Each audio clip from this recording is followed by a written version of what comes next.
বিলাল আজ হাবশ, সালমান আজ ফারিস, সুহাইব আজ রুম।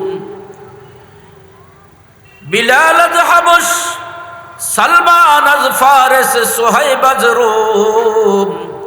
ওয়াদর মক্কা আবু লাহাবাস, ইচবুল আজবিস। তোআত তৌফিক তোআত হামজে তু, তোআত তৌফিক তোআত হামজে তু। ই আমানত ওয়া ইজাবত হামজে তু, ই আমানত ওয়া ইজাবত হামজে তু। ই আমানত চন্দ রোজা নজদে মাস, দর হकीकत মালিকে হর শয় খুদাস। কুরআনের কাছে আসার, কুরআনের কাছে বসার, কুরআনের কথা শোনার তৌফিক সুযোগ দেন একমাত্র কে? আওয়াজ দিয়া বলেন কে? যদি আসতে পারি, বসতে পারি, ভাগ্য খুলে যাবে, ভাগ্য খুলে যাবে। আল্লাহ পাক রব্বুল আলামিন বলেন, আমার বান্দারা যদি আসতে পারো, যদি বসতে পারো, ভাগ্য ভালো। কদ গফারতু লাকুম সাইয়্যাতিকুম। এক নম্বরে আমি আল্লাহ তোমার জীবনের সমস্ত গুনাহগুলি মাফ করে দিলাম। দুই নম্বরে ওয়াকদ বাদদালতু সাইয়্যাতিকুম হাসানাত। যাও রে বান্দা, যেই গুনার বোঝা নিয়ে আসছিলা, আমি আল্লাহ তোমার গুনাহগুলি মাফ করে দিয়েই সেখান্ত হই নাই। তোমার গুনাহগুলিকে নেকি দ্বারা পরিবর্তন করে দিলাম। সুবহানাল্লাহ। কত দামি বসা, এত বড় মজমা, কোনো সন্দেহ নাই। একে তো কোরআনের বাগান, দ্বিতীয়ত নেককার দিনদার আল্লাহওয়ালাদের মজলিস। ঠিক না বেঠিক? এই মজলিসের মধ্যে হিসাব লাগাইলে আমি বলতে পারি আমি সবচেয়ে বড় গুনাহগার। কিন্তু আশেপাশে যারা আছি, প্যান্ডেলের ভিতরে যারা বসা আছি, হয়তো দুনিয়ার মানুষ জানে না, আল্লাহ তাআলা জানেন কত নেককার দিনদার আল্লাহওয়ালারা মজলিসের ভিতরে থাকতে পারে। আছে না নাই? যদি তাই হয়, এই নেককার আল্লাহওয়ালাদের সোহবতে যদি বসতে পারি কিছুক্ষণের জন্য, কিছুক্ষণের জন্য ভাগ্য খুলে যাবে। এক জমানা সোহবতে বা আউলিয়া, বেহতের আসদ সালাত আত বেরিয়া। আল্লামা রুমি রহমতুল্লাহ আলাইহি বলেন, নেককারদের সোহবতে সামান্য সময়ে বসা, খেয়াল করেন, নেককারদের মজলিসে সামান্য সময় বসা বেহতের আজ সদ সালাত আত বেরিয়া। 100 বৎসর নীরবে নির্জনে আল্লাহর ইবাদত করলে যতটুকু দামি হওয়া যায়, নেককারদের সোহবতে কিছু সময় বসলে ওই 100 বৎসরের ইবাদতের চেয়েও আরো বেশি দামি হওয়া যায়। নেককারদের সোহবতের দাম আছে না নাই? কোরআনের সোহবতের দাম আছে না নাই? কোরআনের বাগানে যদি বসতে পারি, কোরআনের মজলিসে যদি আসতে পারি, আমি তো বলবো যারা বুঝি, শুধু মাহফিলে নয়, মাহফিলে নয়, সময়ে সময়ে সুযোগ বের করে ও মুসলমান আসি, কোরআনের বাগান মাদ্রাসায় আসি, আইসা কতক্ষণ ছাত্রদের সাথে বসে থাকি, কতক্ষণ উলামায়ে কেরামের সোহবতে বসে থাকি। কিছুক্ষণ সময় বসবো, 100 বৎসরের ইবাদতের চেয়েও আমার জীবনটা আরো দামি হয়ে যাবে। সুবহানাল্লাহ। শুধু 100 বৎসর নয়, মুফতি শফি সাহেব রহমতুল্লাহ আলাইহির ঘটনা আমি অনেক জায়গায় বলি, যে এই কবিতাটা তিনি যখন পড়েন তখন তার কাছে মনের ভিতরে খটকা বাঁধছে। নেককারদের মজলিসে কতক্ষণ বসে থাকলাম, 100 বৎসরের ইবাদতের থেকে আরো বেশি দামি। এটা কেমনে সম্ভব? এটা কি করে হয়? সুজা মুফতি শফি সাহেব রহমতুল্লাহ আলাইহি চলে গেলেন তৎকালীন তার শায়েখ হাকিমুল উম্মত মুজাদ্দিদুল মিল্লাত আশরাফ আলী থানভী রহমতুল্লাহ আলাইহি তার দরবারে। যাইয়া বলতেছেন, হুজুর মনের ভিতরে একটা খটকা বাজছে, কবিতাটা পড়ে শেরটা পড়ে বুঝে আসে না। থানবী রহমতুল্লাহ আলাইহি বলেন, ও মৌলভী মুফতি শফি, তুমি শেরটা পড়েছো, যেমন পড়েছো তেমন আমিও শেরটা একটু পড়ি, তুমি শোনো হয় কিনা দেখো। এই কথা বইলা হাকিমুল উম্মত রহমতুল্লাহ আলাইহি মুফতি শফি সাহেবের সামনে শের পড়া আরম্ভ করে দিলেন। খেয়াল করে শুনবেন, মূল শেরটা হলো, কবিতাটা হলো শব্দে শব্দে খেয়াল করবেন। এক জমানা সোহবতে বা আউলিয়া বেহতের আসদ সালাত আত বেরিয়া। মুজাদ্দিদুল মিল্লাত হাকিমুল উম্মত রাহমাতুল্লাহ আলাইহি এই শেরের প্রত্যেকটা শব্দকে আপন আপন জায়গায় ঠিক রেখে একটা শব্দ মাত্র পরিবর্তন করে দিয়া শেরটা নতুন করে পড়তেছেন। ও শফি শুনো, এক জমানা সোহবতে বা আউলিয়া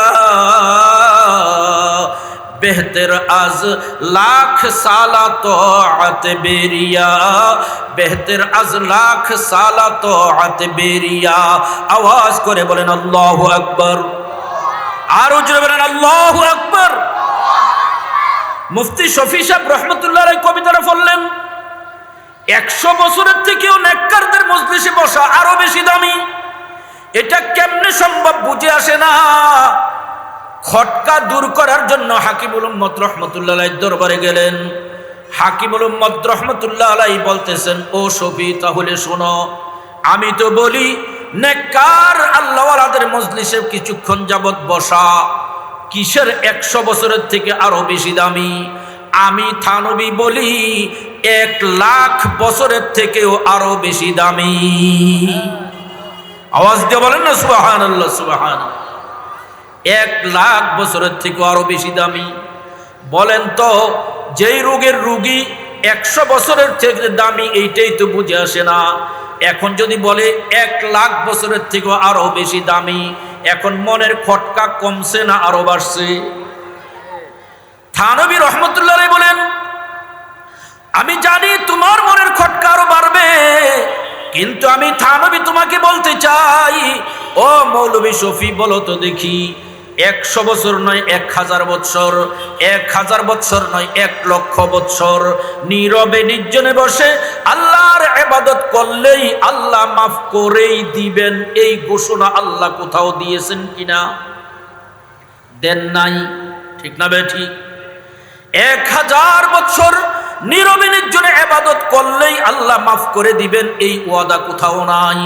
কিন্তু নেককারদের মজলিসে কিছু সময়ের জন্য বসলে আল্লাহ তাআলার ওয়াদা আছে, 3টা ওয়াদা।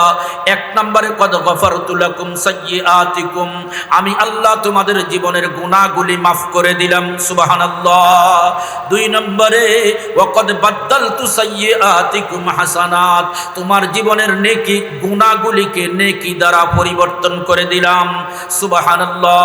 3 নম্বরে হুমুল কওমু লা ইয়াশকা জালিসুহুম, ও বান্দা, তুমি যেই মজলিসে বসছো এই মজলিসটা তো এমন নেককার মজলিস, এমন ভালো মানুষের মজলিস, যাদের সাথে কিছু সময়ের জন্য যে বসছে তাকেও বঞ্চিত করা হয় না। এত বড় বড় 3টা ওয়াদা আল্লাহ তাআলা দিয়েছেন নেককারদের মজলিসে বসার জন্য, বসার বিনিময়ে। তাহলে আমি তো বলি এই মজলিস 100 বছর কেন, 1 লাখ বছরের ইবাদতের থেকেও আরো দামি। কোরআনে কারীমের মজলিস, নেককারদের মজলিস। আমি অনেক সময় বলি এই মজলিসটা দামি, কত দামি, কত দামি, কোরআনে কারীম যত দামি, ঠিক কিনা? কোরআনে কারীমের সোহবতে যতক্ষণ বসা থাকবো ততক্ষণ আমার এই দামি বসাটা, কোরআন যত দামি আমার বসাটা তত দামি। এইবার আসেন, কোরআন কত দামি, কোরআন কত দামি। কোরআনে কারীম কার কালাম? সবাই আওয়াজ দিয়ে বলেন কার কালাম? আল্লাহ পাক রব্বুল আলামিনের কালাম কোরআনে কারীম কত দামি, বলে আর তুমি বলো আল্লাহ কত দামি। আল্লাহু আকবার কাবীরা, আমার আল্লাহ কত দামি। আল্লাহ তাআলা যত দামি কোরআনে কারীম তত দামি। সুবহানাল্লাহ। যে যত বড় হয় তার কথাও তত বড় হয়, ঠিক কিনা? মেম্বার সাহেব যেই পরিমাণের বড় মর্যাদাবান তার কথাও সেই পরিমাণের মর্যাদা রাখে। তার তুলনায় চেয়ারম্যান সাহেব যত বড় তার কথাও তত বড়, তার তুলনায় এমপি সাহেব যত বড় তার কথাও তত বড়, তার তুলনায় মন্ত্রী সাহেব যত বড় তার কথাও তত বড়, তার তুলনায় প্রেসিডেন্ট যত বড় তার কথাও তত বড়, তার তুলনায় আহকামুল হাকিমিন রব্বুল আলামিন তামাম দুনিয়ার বাদশাদের বাদশা যিনি, তিনি যত বড় তিনার কালাম কোরআনে কারীম তত বড়। আওয়াজ দিয়ে বলেন সুবহানাল্লাহ। এই জন্য আমি অনেক সময় বলি ও মুরব্বী বাবারা, যুবক ভাইয়েরা আমার খেয়াল করে কান দিয়ে শুনি। এই জন্য আমি অনেক সময় বলি তাফসীরে জালালাইনের ব্যাখ্যা গ্রন্থ তাফসীরে সাবি, ওই তাফসীরে সাবির ভূমিকায় আসছে কোরআনে কারীম কত বড়। এই 30 পারা কোরআন একসাথে লেখা আছে আল্লাহ পাকের লোহে মাহফুজে, ঠিক কিনা? এই কোরআনের আসল বাড়ি বাল হুয়া কুরআনুম মাজিদুন ফি লাউহিম মাহফুজ। ওই লোহে মাহফুজ আল্লাহ পাকের আরশ আজিমের ফারশে আল্লাহ পাকের বানানো লোহে মাহফুজ। ওই লোহে মাহফুজে 30 পারা কোরআন একসাথে লিখে সংরক্ষণ করা আছে, সংরক্ষিত আছে। ওই লোহে মাহফুজে লেখা 30 পারা কোরআন কত বড়, এর পরিমাণ দুনিয়ার কোনো ভাষায় কোনো জবানে বয়ান করে শেষ করতে পারবে না। এতটুকু পাওয়া যায় ওই লোহে মাহফুজে লেখা যে কোরআনে কারীম, ওই কোরআনে কারীমের এক একটা হরফ 7 আসমান 7 জমিন সম্বলিত দুনিয়াটা যত বড়, কোরআনে কারীমের লোহে মাহফুজে লেখা এক একটা হরফ তার চেয়েও আরো বড়। কি ভাই, কোরআনে কারীমের একটা হরফ যদি 7 আসমান 7 জমিন সম্বলিত গোটা দুনিয়াটার থেকে আরো বড় হয়, তাহলে এই কোরআনে কারীমে কমবেশ 3.5 লক্ষ হরফ আছে। কত হরফ আছে? কমবেশ 3.5 লক্ষ হরফ আছে। একটা হরফ যদি 7 আসমান 7 জমিন সম্বলিত দুনিয়াটার থেকেও আরো বড় হয়, এইবার বলেন দেখি 2টা হরফ কত বড়, 3টা হরফ কত বড়? 3.5 লক্ষ হরফ যেই লোহে মাহফুজে লেখা আছে, ওই লোহে মাহফুজ কত বড়। আল্লাহু আকবার। আর আওয়াজ দিয়ে বলেন আল্লাহু আকবার। এই কোরআনে কারীম কার কালাম? আওয়াজ দিয়ে বলেন কার কালাম? এই কোরআনে কারীম কতদিন আছে? বলে যার কথা তিনি যতদিন আছেন তার কথাও ততদিন থাকবে, ঠিক কিনা? আল্লাহ তাআলা যেমন ছিলেন, আছেন, থাকবেন, যার কোনো শুরু নাই, যার কোনো শেষ নাই। ও মুসলমান, মাওলানা ফকির কালাম কোরআনে মাজিদ ছিল, কোরআনে মাজিদ আছে, কোরআনে মাজিদ থাকবে অনন্ত অসীম কালের জন্য। কোরআন আল্লাহ পাকের কালাম থাকবে। আল্লাহ পাকের জাত যেরকম অনস্তিত্ব হওয়া সম্ভব না, কোরআনে কারীম দুনিয়া বিলুপ্তি হওয়া সম্ভব না। ও মুসলমান, এই কোরআনের ব্যাপারে আমাকে আপনাকে বিশ্বাস স্থাপন করতে হবে। এটা আল্লাহ পাকের কালাম, এটা ছিল, এটা আছে, এটা থাকবে। ইমাম আহমদ বিন হাম্বল রহমতুল্লাহি আলাইহির আকীদা, আহলুস সুন্নাত ওয়াল জামাতের আকীদা। ইমাম আহমদ বিন হাম্বল রহমতুল্লাহি আলাইহি কোরআনে কারীমকে এতটুকু ইজ্জত দেওয়ার কারণে, এতটুকু সম্মান দেওয়ার কারণে তৎকালীন জালেম বাদশার যত জুলুম নির্যাতন ছিল তার স্টিম রোলার তার উপরে চালানো হয়েছিল। ইমাম আহমদকে কোরআন ছিল, আছে, থাকবে এই বিশ্বাস স্থাপন করার কারণে জালেম বাদশা প্রতিদিন বেত দিয়া তাকে ফিটাইতো। ইমাম আহমদ রহমতুল্লাহ আলাইহিকে এক একদিন ফিটাইতে শরীরের ফিটের চামড়া ফাটাইয়া রক্ত বের হতো, জামা পর্যন্ত ফিটের মধ্যে লেগে যাইত। এরকম একদিন ইমাম আহমদ বিন হাম্বল রহমতুল্লাহি আলাইহিকে 2টা হাত 2 দিকে টানা দিয়া জালেম বাদশা জল্লাদকে লাগাইয়া দিয়েছে। ফিটাও ফিটাও। ফিটাইতে ফিটাইতে ইমাম আহমদ রহমতুল্লাহ আলাই বেহুশ হয়ে যাবেন এমন অবস্থা, দুই হাত বাঁধা, কিচ্ছু করার নাই। মুসলমান, এক পর্যায়ে ইমাম আহমদ বিন হাম্বল রহমতুল্লাহ আলাইহির ফরনে যে লুঙ্গি ছিল, লুঙ্গি খুলে নিচের দিকে পড়ে যাইতেছে। এইবার হাত তো বাঁধা, লুঙ্গি ধরার তো কোনো ক্ষমতা নাই, কি করবে? এখন বুঝি হাজারো জনতার সামনে আমার লজ্জাস্থান দেখা যাবে, এই লজ্জা আমি কিভাবে সহ্য করব? ইমাম আহমদ বিন হাম্বল রহমতুল্লাহ আলাইহি চেহারাটা ঘুরাইয়া উপরের দিকে তাকাইলেন, তাকাইয়া চুপে চুপে কি যেন বললেন, বলে আবার চেহারাটা ঘুরাইয়া নিচের দিকে তাকাইয়া দেখে আল্লাহু আকবার কবীরা, ইমাম আহমদের লুঙ্গি যতটুকু নিচে নামছিল নিজে নিজে আবার উপরের দিকে উঠতেছে, উপরের দিকে উঠতেছে। উঠতে উঠতে কোমর পর্যন্ত উঠে যেন লুঙ্গি কামড় দিয়া কোমরের মধ্যে ধরে ফেলেছে, আর লুঙ্গি নিচের দিকে যায় না।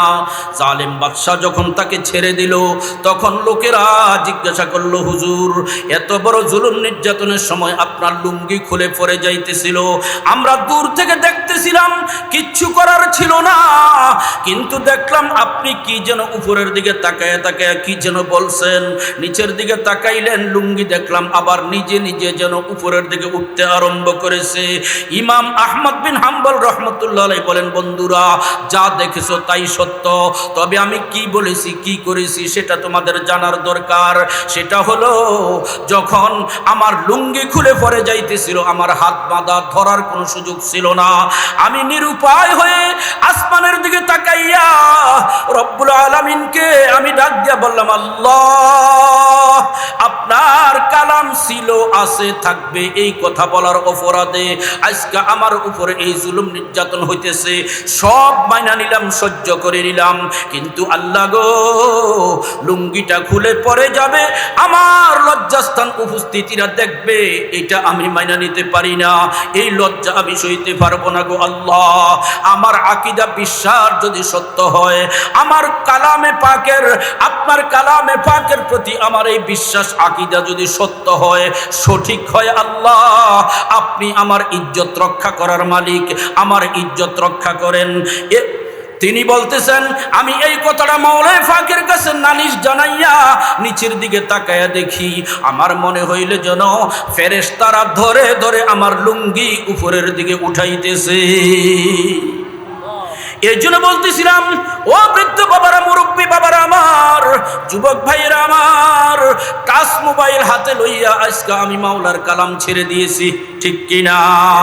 টেলিভিশনটা পাইয়া মাওলার কালাম ছেড়ে দিয়েছি, পত্রিকার কাগজ পাইয়া মাওলার কালাম ছেড়ে দিয়েছি, এরকম ভাবে শাস্টল পাইয়া, গীবত শাকায়াতের আড্ডার সুযোগ পাইয়া মাওলার কালাম ছেড়ে দিয়েছি। যেই দিন থেকে মাওলার কালাম ছেড়ে দিয়েছি, ওই দিন থেকে আমার ব্যক্তি জীবনে, পারিবারিক জীবনে, সামাজিক জীবনে, রাষ্ট্রীয় জীবনে সব ধরনের বালা মুসিবত, আযাব গজব আমাকে গ্রাস করে আক্রান্ত করতেছে, ঠিক কিনা? যতদিন পর্যন্ত টাচ মোবাইলের ফেসবুক থেকে আমি দূরে ছিলাম, যতদিন পর্যন্ত টেলিভিশনের পর্দা থেকে দূরে ছিলাম, যতদিন পর্যন্ত আমি কোরআনের সাথে লাগা ছিলাম, যতদিন পর্যন্ত ফজরের পরে আমার ঘরে কোরআন তেলাওয়াত হয়েছে, যতদিন পর্যন্ত মাগরিবের পরে আমার ঘরে কোরআন তেলাওয়াত হয়েছে, ততদিন পর্যন্ত আমার ঘরে ঘরে ব্যক্তি জীবনে, পারিবারিক জীবনে অভাব অনাটন ছিল, কিন্তু কথা সত্য, কিন্তু অশান্তি ছিল না, বালা মুসিবত ছিল না। এক বেলা খাইয়া দুই বেলা না খাইয়া বৃদ্ধ বাবারা ঘরের ভিতরে বসে থাকতো, তারপরে যদি জিজ্ঞাসা করতো কেউ সালাম দিয়া, চাচা কেমন আছেন, বুকে হাত দিয়া বলতো আলহামদুলিল্লাহ ভালো আছি, ঠিক কিনা?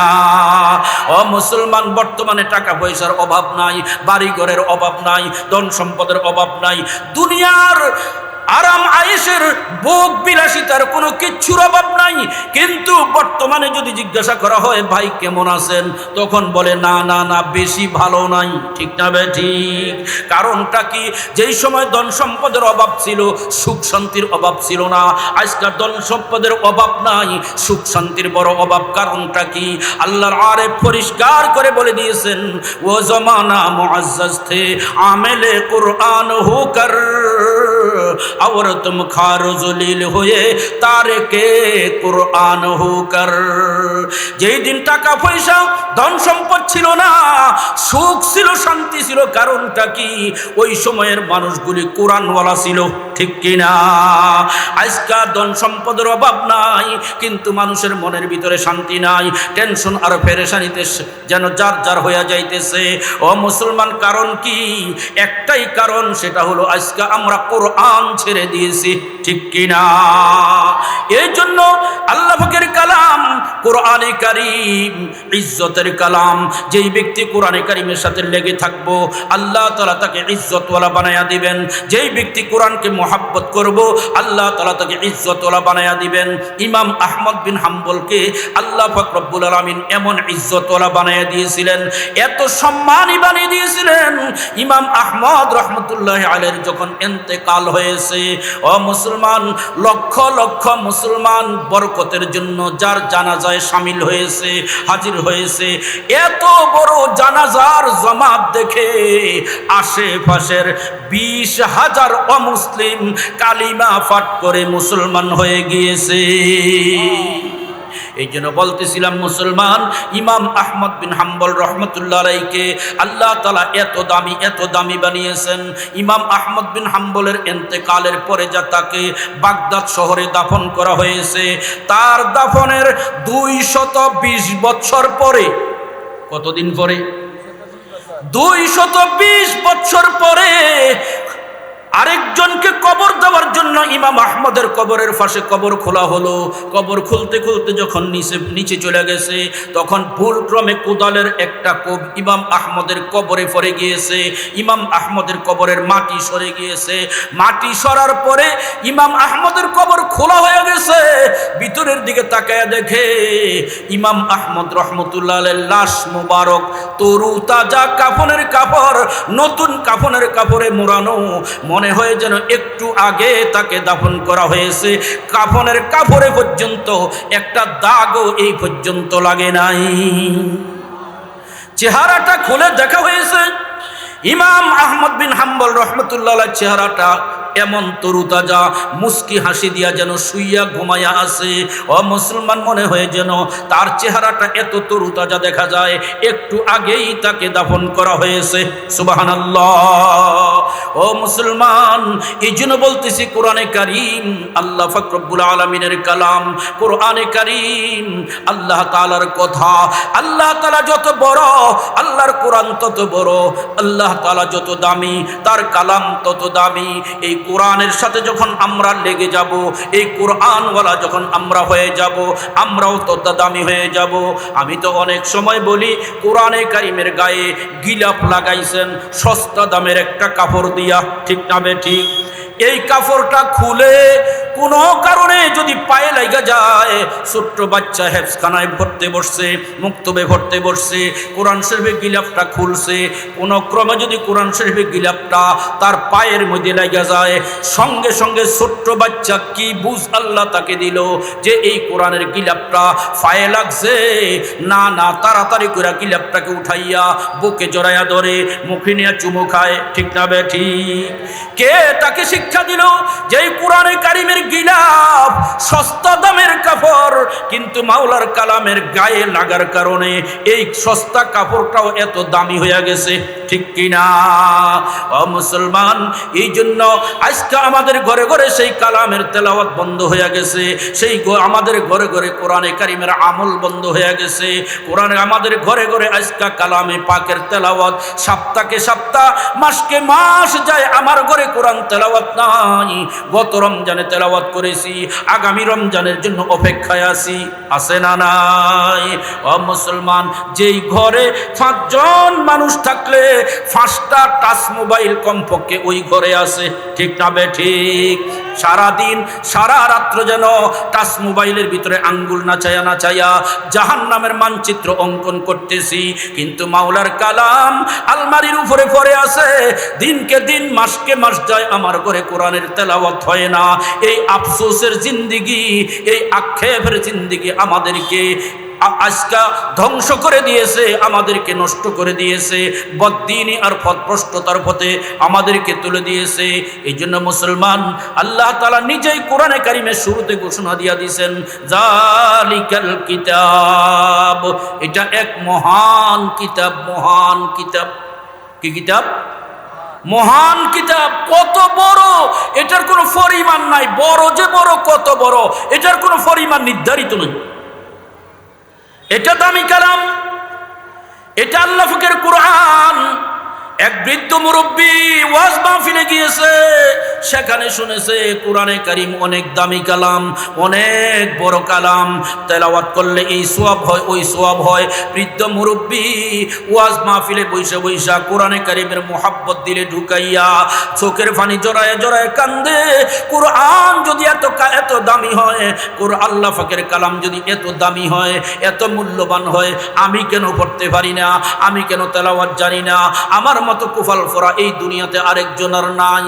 বাড়িতে যাইয়া প্রতিদিন এশার নামাজের পরে কোরআন শরীফটা নামাইয়া বৈশা বৈশা পৃষ্ঠা খুইলা ফিলাইনে লাইনে আঙ্গুল গুড়ায় আর আফসোস করে আর বলে, হাজা কালামু রব্বি, হাজা কালামু রব্বি, এটা আমার মাওলার কালাম, এটা আমার রবের কালাম, আমি কেন পড়তে পারি না? কখনো বুকে জড়াইয়া ধরে, কখনো মুখে নিয়ে চুমু খায়, চোখের পানি জড়ায়, তাকের উপরে উঠাইয়া রাখে। প্রতিদিন এশার নামাজের পরে মাওলার কালামকে এইভাবে মোহাব্বত করে করে তারপরে তাকের উপরে উঠাইয়া রাখতো। কিছুদিন পরে ওই মুরব্বী বাবার ইন্তেকাল হয়েছে।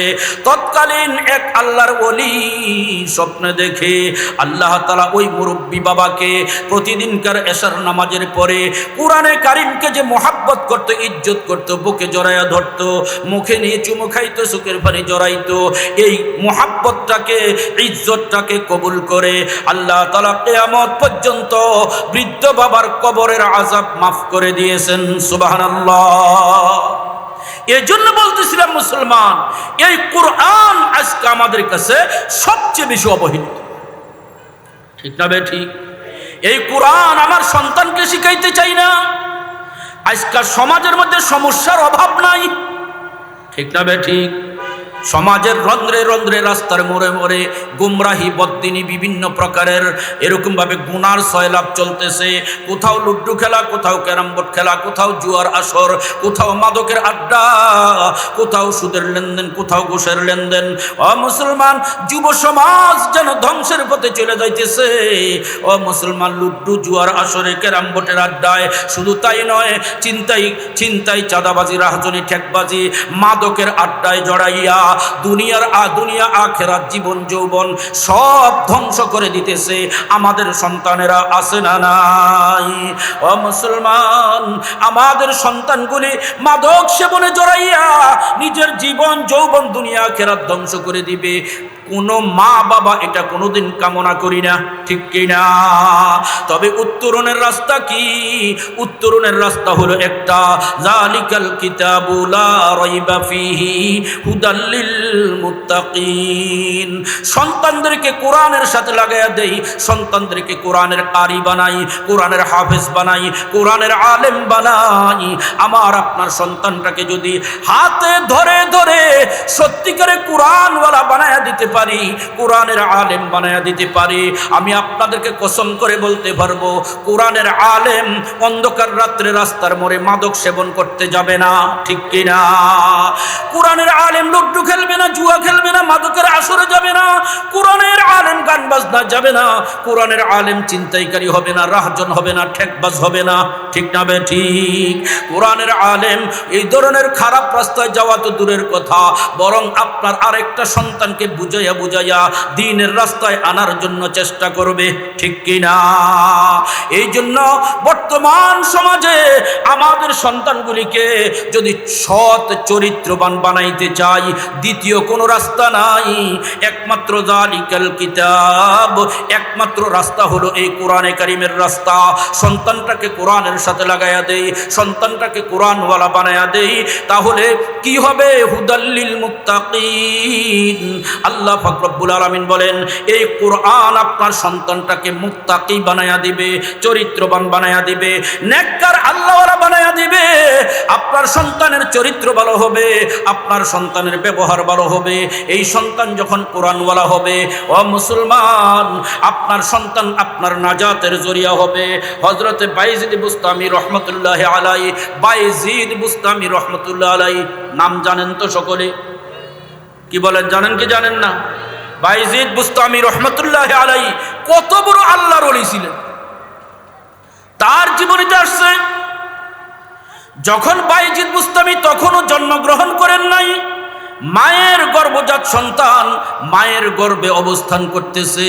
এই অবস্থায় বাইজিদের আব্বার ইন্তেকাল হয়ে গেছে।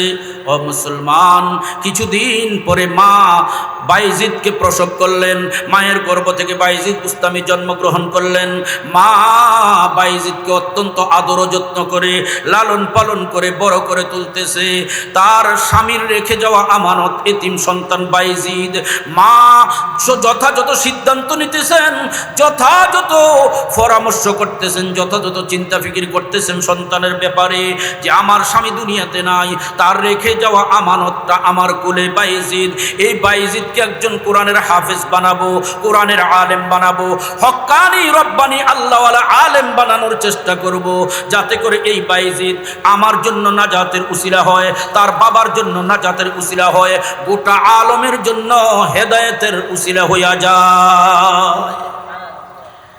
যেমন মা তেমন চিন্তা। আজকে মা বাবারা সন্তান হওয়ার আগেই তো চিন্তা, পরিকল্পনা শুরু। কোন কিন্ডারগার্টেনে নিব, কোন ইংলিশ মিডিয়াম স্কুলে নিব, কোন স্কুলে নিব, কোন কলেজে নিব, কোন ভার্সিটিতে নিব, ডাক্তার বানাবো না ইঞ্জিনিয়ার বানাবো না প্রফেসর বানাবো। আমি নিষেধ করি না, তবে মুসলমান বর্তমান পরীক্ষিতভাবে দেখা গেছে, বর্তমানে একটা সন্তানকে সব ধরনের গোমরাহি বদ্দিনী থেকে বাঁচাইয়া রাখতে হলে কোরআনওয়ালা বানানোর বিকল্প কোনো রাস্তা নেই। জোরে বলেন ঠিক না বেঠিক? বাইজিদের মা বাইজিদকে আদর যত্ন করে লালন পালন করতেছেন। বাইজিদ যখন আস্তে আস্তে করে ৬-৭ বছরের বয়স হয়েছে, শিক্ষার সময় হয়েছে, এইবার বাইজিদের মা বাইজিদকে ডাক দিয়ে বৈশা পরামর্শ করতেছে, বাবারে, তোমার বাবা তো দুনিয়াতে নাই, আমার ইচ্ছা তোমাকে কোরআনের আলেম বানাবো, কোরআনের হাফেজ বানাবো। তুমি যেন নেককার দিনদার আল্লাহওয়ালা একজন সুসন্তান হও, আদর্শবান সুনাগরিক হও, যাতে তোমার বাবার নাজাতের উসিলা হতে পারো, তোমার মায়ের নাজাতের উসিলা হতে পারো। সন্তান বলে, মা, আপনি যেই সিদ্ধান্ত করবেন আমি মাথা পেতে মেনে নিব, আমার এদিক সেদিক করার কোনো ইচ্ছা নাই, সুযোগ নাই। বাইজিদ, যদি তুমি তাই হয়, আমার কথা মতে যদি তুমি একজন আলেম হতে পারো, তবে তোমার জন্য একটা শর্ত হলো, তোমাকে মাদ্রাসা নিয়ে ভর্তি করাইয়া দিয়ে আসবো। তোমাকে আমার মনের আশা, তোমাকে একজন হাফেজ হিসাবে দেখতে চাই, একজন আলেম হিসাবে আমি দেখতে চাই। অতএব তোমাকে মাদ্রাসায় ভর্তি করাইয়া দিয়ে আসার পরে একজন পরিপূর্ণ হাফেজ আলেম হওয়ার আগ পর্যন্ত দ্বিতীয়বার তুমি বাড়িতে আসতে পারবে বানা। খেয়াল করছেন কথা? আমরা তো হলে বলতাম মা কত বড় নিষ্ঠুর, কিন্তু না, মা যথাযথ সিদ্ধান্ত নিতেছে যে মাদ্রাসায় ভর্তি করাবো, মাদ্রাসার পরিবেশে কোরআনের পরিবেশে ঢুকবে, কোরআনের আলেম হইয়া বের হবে। মাঝখান দিয়ে আসা যাওয়া, আইজ আছে কাল নাই, কাইল আছে পরশু নাই, এরকম কিছু অভিভাবক আছে না নাই? ছেলেকে সপ্তাহের মাঝখান দিয়ে মাদ্রাসা থেকে নিয়ে আসে, হুজুর আমার চাচাতো ভাইয়ের শালির বিয়া, আছে না নাই? যেখানে ছেলেটাকে মাদ্রাসা থেকে আনার কোনো প্রয়োজন নাই, বিভিন্ন প্রয়োজন দেখাইয়া ছেলেটাকে মাদ্রাসা থেকে আইনা এখানে বেড়ায় সেখানে বেড়ায়, ৪-৫ দিন ক্লাস মিস করাইয়া বাহিরের বদ্দিনী আলো বাতাস তার শরীরে লাগাইয়া মন মেজাজটা বিগড়াইয়া, যখন ৫ দিন পরে আবার মাদ্রাসায় আইনা দিয়া গেছে, মা সকালে দিয়া গেছে, বাচ্চা বিকালে ভাইগা গেছে। এইবার ছেলেকে টোকাইতেছে উস্তাদরা, ছেলেকে খুঁজতেছে মা, অবশেষে দায়বার উড়াইয়া দিছে উস্তাদের উপরে। মনে হয় ফিডা দিছে, ফিডার তাড়না ভাইগা গেছে। আসলে দায়ী উস্তাদ না, আসলে দায়ী মা বাবা। জোরে বলেন ঠিক না ঠিক? ও মুসলমান, বাইজিদের মা সিদ্ধান্ত নিলেন যে বাবা, তোমাকে মাদ্রাসায় যেদিন নিয়ে ভর্তি করে দিয়ে আসবো, সেই দিন থেকে পরিপূর্ণভাবে একজন হাফেজ আলেম হওয়ার আগ পর্যন্ত আর বাড়িতে আসবে না। বাইজিদ বলতেছে, মা আলহামদুলিল্লাহ, আপনি যা বলেন তা। মা পরের দিন সন্তানকে সাজায়া গুছায়া বিছনাপত্র নিয়া মাদ্রাসায় সন্তানকে নিয়ে গেছে, উস্তাদের সামনে বসায়া ভর্তি করাইয়া দিয়া বলতেছে, হুজুর, আমার এই বাইজিদ, তার বাবা দুনিয়াতে নাই, এতিম সন্তান, তার সাথে আমার কথাবার্তা হয়েছে, তাকে একজন হক্কানি রব্বানি হাফেজ আলেম বানাবো, সে যেন আমার এবং তার বাবার নাজাতের উসিলা হতে পারে।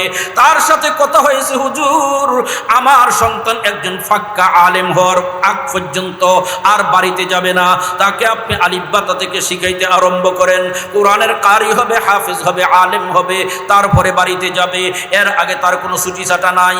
এই কথা বইলা উস্তাদের সামনে বাইজিদকে বসায়া দিয়া মা যখন বাড়িতে চলে গেলেন, এইবার বাইজিদ উস্তাদের সামনে বসে বসে পড়ালেখা করতেছেন, পড়া শিখতেছেন, আলিফবাতা পড়ে, কায়দা পড়ে, আমফারা পড়ে, কোরআন শরীফের নাজরা সবক লইছে।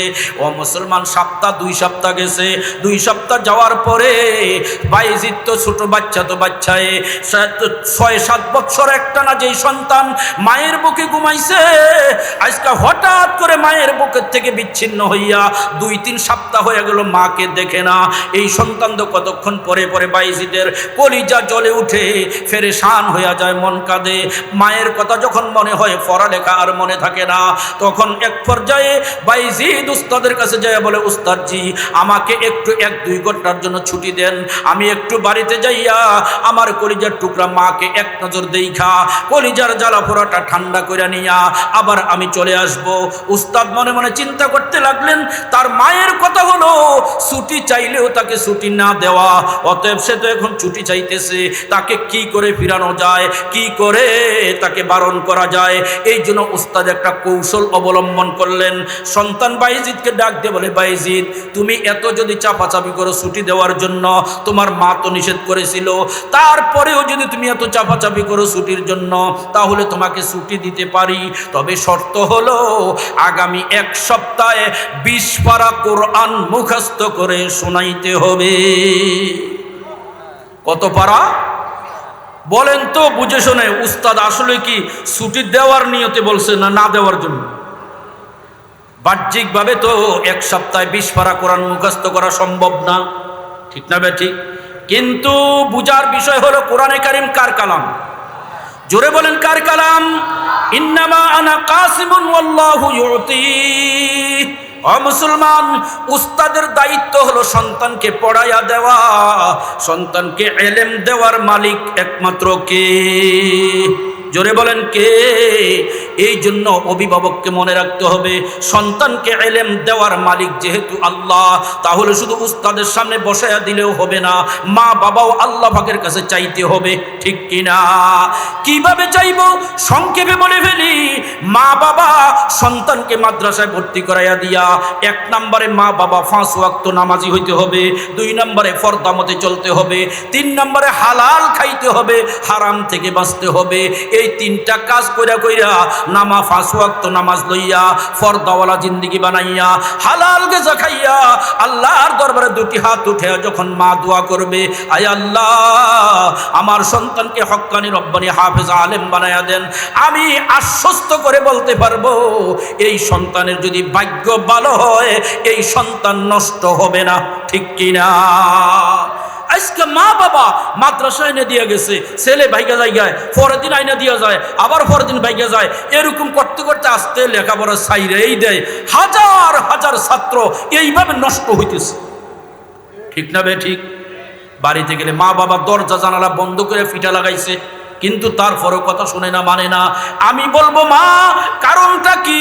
একটু চক্ষু বন্ধ করে চিন্তা করে দেখো গো মা, হয়তো বা তুমি আল্লাহর কথা শোনো না, এই জন্য সন্তান তোমার কথা শোনে না, ঠিক কিনা? তুমি 5 ওয়াক্ত নামাজ লইয়া, পর্দাওয়ালা জিন্দেগি বানাইয়া, হালাল গেজা খাইয়া সন্তানের পিছনে তুমি লাগো, সন্তানের জন্য দোয়া করো, আল্লাহ তাআলা তোমার সন্তানকে কবুল করে নেবেন, কোরআনের হাফেজ বানায়া দিবেন, আল্লাহওয়ালা আলেম বানায়া দিবেন। ও মুসলমান, পান। বাইজিদের উস্তাদ বাইজিদকে বলে দিলেন, বাবা এক সপ্তাহে যদি 20 পারা কোরআন মুখস্থ করে শোনাইতে পারো তাহলে তোমাকে ছুটি দিব। এইবার বাইজিদ বলেন, হুজুর ইনশাআল্লাহ নিয়ত করলাম, চেষ্টা শুরু করে দেই, দোয়া করবেন আমার জন্য। বাইজিদ ক্লাসরুমের এক কোনায় বসে বৈশা সকাল বিকাল দিনে রাত্রে শুধু কোরআন তেলাওয়াত করতেছে আর করতেছে। এক সপ্তাহ যখন পার হয়েছে, এইবার বাইজিদ কোরআন শরীফ নিয়ে উস্তাদের সামনে আসছে। উস্তাদের সামনে কোরআন শরীফটা দিয়ে বলতেছে, হুজুর এক সপ্তাহ শেষ হয়েছে, সবক শোনাইতে আসছি, আমার সবকটা ধরেন, আমার ইয়াদটা হয়েছে কিনা, মুখস্থরা হয়েছে কিনা। এই কথা বইলা বাইজিদ সূরা ফাতিহা, সূরা বাকারা, সূরা নিসা, আলে ইমরান এরকম করে করে তেলাওয়াত করতে এক টানে 30 পারা কোরআন মুখস্থ শোনাইয়া দিয়েছে। আর আওয়াজ দিয়ে বলেন না সুবহানাল্লাহ, সুবহানাল্লাহ। ও মুসলমান, একটানা 30 পারা কোরআন যখন মুখস্থ শোনাইয়া দিয়েছে, উস্তাদ তো বিপাকে পড়ছে, ঠিক না ভাই? ঠিক কথা ছিল 20 পারা কোরআন হেফজ করে মুখস্থ শোনাইতে পারলে ছুটি দিব, এখন সেই জায়গায় ছাত্র 30 পারাই শোনাইয়া দিছে, তাকে কি আর নিষেধ করা যায়? বিকালবেলা উস্তাদ বাইজিদকে ডাক দিয়ে বলে, বাবা ঠিক আছে যাও, বাড়িতে যাও, যাইয়া মায়ের বুকের মধ্যে যাইয়া একটু মাকে বুকে জড়াইয়া ধইরা তোমার কলিজাটা ঠান্ডা করো, আবার সময় মতো মাদ্রাসায় চলে আসো, প্রয়োজনে রাত্রটা তোমার মায়ের বুকে ঘুমাইয়া পরের দিন আগামীকাল সকাল সকাল তুমি মাদ্রাসায় চলে আসবা। এইবার ছাত্র বাইজিদ উস্তাদকে সালাম দিয়া মুসাফা কইরা বিদায় নিয়া বাড়িতে গেছে। যাইতে যাইতে রাত্র হয়ে গেছে এশার নামাজের পর। মা এশার নামাজ পড়ে খাওয়া দাওয়া শেষ করে দরজা জানালা বন্ধ করে শুইয়া পড়ছে। এইবার বাইজিদ বাড়িতে যাইয়া দরজার সামনে দাঁড়াইয়া মাকে ডাকতেছে বাহির থেকে, মা মা আমি আসছি গো মা, তোমার বাইজিদ, আমি তোমার বাইজিদ, একটু দরজাটা খোলো গো মা, আমি আর তোমাকে ছাড়া থাকতে পারি না, মনে হয় যেন আমার কলিটা ফেটে আমি মরে যাব, একটু দরজাটা খোলো গো মা। ভিতরের থেকে আওয়াজ আসতেছে, মা ডাইকা ডাইকা বলতেছে, কে তুমি, কে তুমি? না না, এত রাত্রে আমি দরজা খুলতে পারবো না। বলে, মা আমি তো অন্য কেউ না, আমি তো তোমার বাইজিদ। মা বলতেছে, না না, তুমি আমার বাইজিদ না, তুমি অন্য কোনো বাইজিদ হতে পারো, আমার বাইজিদ না। আমার বাইজিদ আমার সাথে কথা দিয়েছে, হাফেজ আলেম না হওয়া পর্যন্ত আর বাড়িতে আসবে না। তুমি কি আলেম হয়ে গেছো নাকি? নিঃসন্দেহে না, অতএব তোমার জন্য আমি দরজা খুলতে পারবো না, যাও তুমি মাদ্রাসায় চলে যাও। মা কত বড় শক্ত অবস্থানে থাকলে তারপরে সন্তান সহজে আলেম হওয়া যায়। বাইজিদ যতই চিল্লা পাল্লা করলো, কান্নাকাটি করলো, মা কিন্তু দরজা খুলে না। গভীর রাত্র পর্যন্ত অপেক্ষা করে করে অবশেষে বাইজিদ নৈরাশ হয়ে সেখান থেকে ফিরে মাদ্রাসায় চলে গেল। গভীর রাত্র মাদ্রাসায় যায় যখন দরজা আওয়াজ করলো, উস্তাদ জাগ্রত হয়ে বলে, কিরে বাইজিদ, এত রাত্রে আসার দরকার কি ছিল? রাত্রটা মায়ের কাছে ঘুমাইয়া আগামীকালও তো আসতে পারতা। ছেলে দুই চোখের পানি ছাড়া দিয়ে কান্দে আর বলতেছে, হুজুর না না, আমার মা তো দরজা খুলে নাই, আমার মা তো আমাকে বলতেছে আমি নাকি তার বাইজিদ না, আমি নাকি আলেম হওয়ার আগ পর্যন্ত বাড়িতে যাব না, অতএব মা দরজা খুলে নাই। অবশেষে নৈরাশ হয়ে চলে আসছি। ওগো উস্তাদজি, আমাকে পড়াইতে শুরু করেন, আমি কথা দিলাম ঠিক আছে, আমি আর আলেম হইয়া শেষ হওয়া পর্যন্ত আর বাড়িতে যাব